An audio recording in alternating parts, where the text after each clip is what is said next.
Clark notes that Matthew 3:2 is the first of 29 references to the kingdom of heaven in the Gospel of Matthew.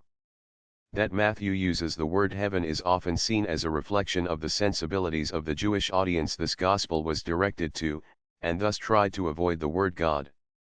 He finds the standard explanation hard to believe as Matthew uses the word God many other times and even uses the phrase kingdom of God 4 times. He feels that the word heaven had an important role in Matthew's theology and links the phrase especially to Father in heaven, which Matthew frequently uses to refer to God.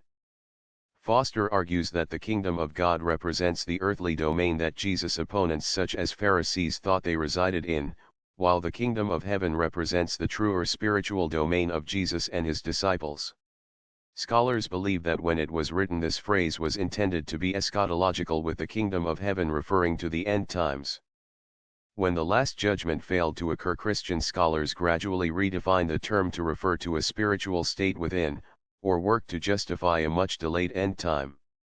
This passage presents a difficulty in this later endeavor, as the phrase translated as at hand or is near both refer to an imminent event. Albright and Mann suggest better translation would state that the kingdom is fast approaching. France sees it as even more immediate, suggesting that the phrase should be read as referring to a state of affairs that is already beginning and demands immediate action. Including heaven as the throne of God, the throne of David, the throne of glory, the throne of grace, and many more. The New Testament continues Jewish identification of heaven itself as the throne of God, but also locates the throne of God as in heaven and having a second subordinate seat at the right hand of God for the session of Christ.